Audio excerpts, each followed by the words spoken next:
This is Michael Orrell of MobileBurn.com, and we have with us now the new Samsung T939 Behold 2 for T-Mobile USA. This is T-Mobile USA's fourth Android-powered device, and the first one with an AMOLED display. It's an active matrix organic LED display. So let's open this up and see what we have here.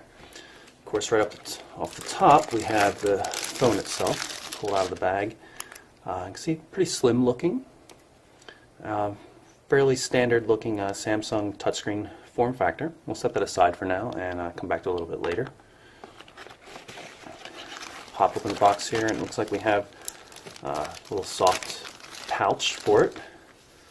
Nice soft feel for cleaning it. 3.5mm stereo headphones. It's a micro USB cable here. You see the narrow micro USB connector there.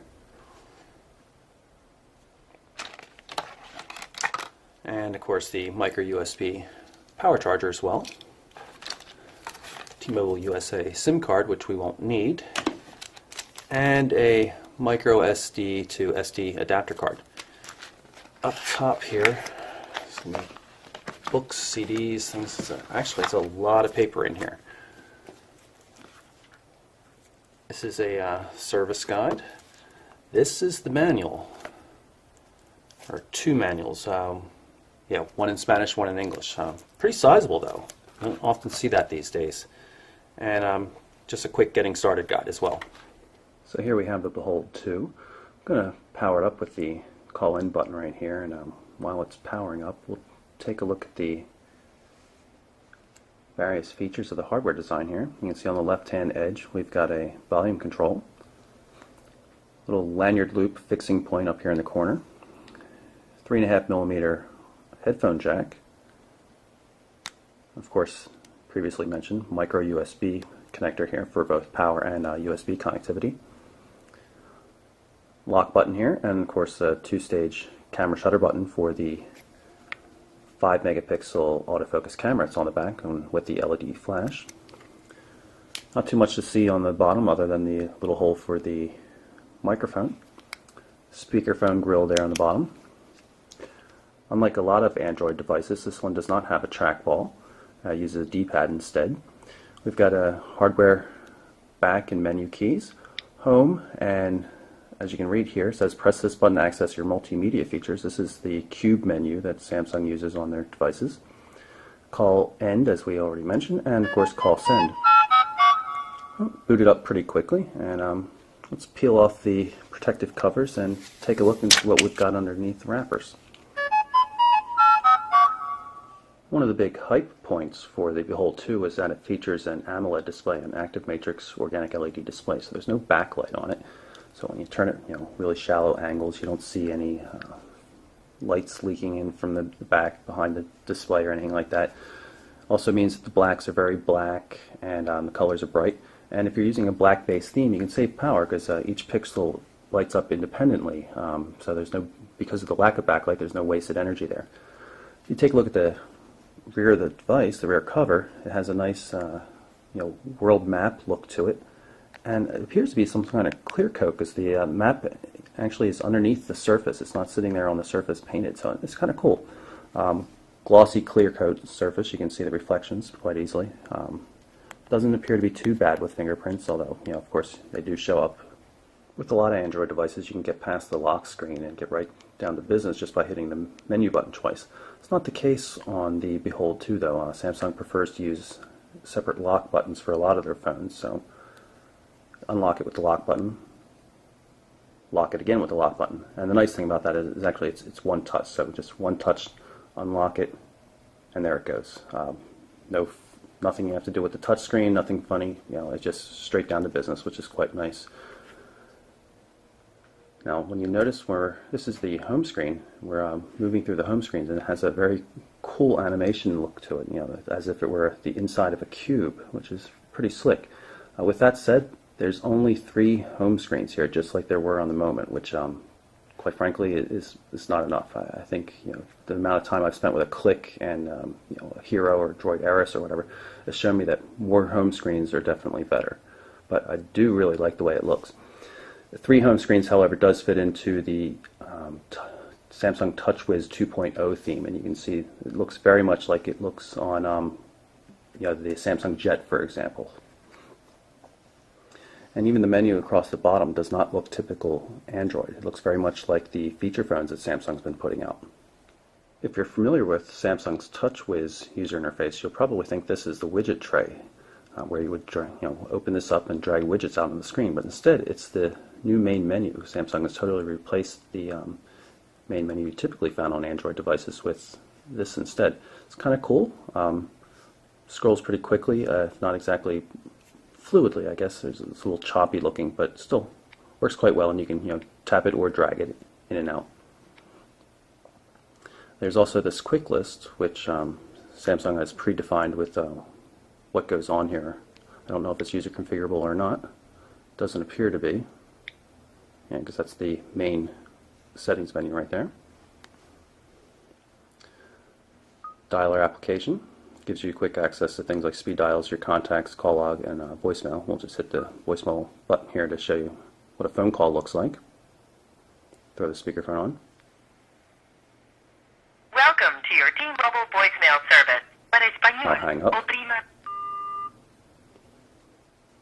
Go back home and hit web, and this brings up the web browser. You can see we're not doing too well with a data connection right here. Of course, we'll play around with that a little bit later. Let's take a look at some of the widgets that we have. Since this one's already on one of the home screens, we'll look at that first. That's the calendar widget. It's nice you can add an event from here, and you can also switch from the month view to the current day view. Over here is a very standard looking music widget. Like other Android devices, you can just long press on something and then drag it over to the menu tab to get rid of it. And we've since opened up some space. Let's put something else on there instead. You can see it's a pretty sparse collection of widgets here. Samsung has included some clocks, but not much else.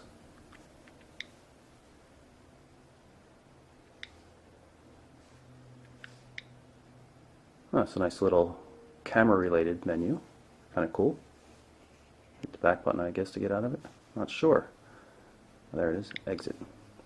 Does have a very TouchWiz feel to it, and I don't think that's necessarily a good thing. A little difficult to work some of those widgets even. The way that had a separate exit menu and was overlaid transparent over the top of the other menu, a little bit difficult to read. Not super impressed so far. So since each home screen appears to have a separate wallpaper, let's see if we can change them individually.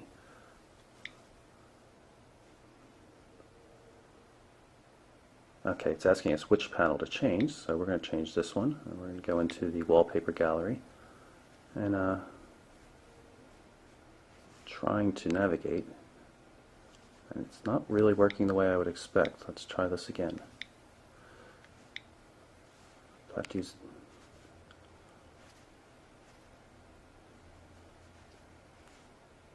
It's really not exactly intuitive.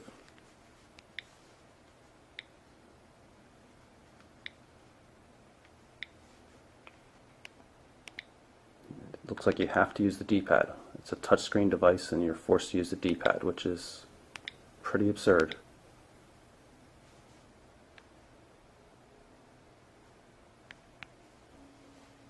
Yeah, very unimpressive. And unlike other Android devices, it doesn't seem that you can use the navigation controller to move from panel to panel. Let's hit the cube menu button here quickly, just to take a look at what it appears to look like. Yeah, it's quite cool flipping it around. I don't really see how this really does much of anything for anybody though, but I'll have to take a little bit of time to play around with it before I make a final judgment. At the top of the display you can see we have some notifications. We can drag it down just like on any other Android device, but you can see that Samsung has totally rebuilt the notification user interface here. Of course we have the notifications here, and we could tap on them to do something and clear them, but there's also quick access to the phone, Wi-Fi, Bluetooth settings, and GPS. So if we'll tap on Wi-Fi here, and you get a quick fix of all the different Wi-Fi networks in the area, and we'll hook up to one of those so that we can start using it for data. And now that I've put in the security information, you can see on the little map here that we have an active connection with the MFO home Wi-Fi access point. And one last thing before I wrap up, let's go into that text message there just so we can take a look at the keyboard. You see this is a couple of free text messages that came in from T-Mobile for whatever purpose. Tap on the input box here and the keyboard comes up. It has a very nice feel to it. The haptics are really good. The keys are small still, and I'm not sure how well the autocorrect and that kind of stuff works yet, because I obviously haven't been playing with this device as much, but it really has a very nice feel to it. The haptics really feel quite different. And as you would expect, it also works in landscape mode as well.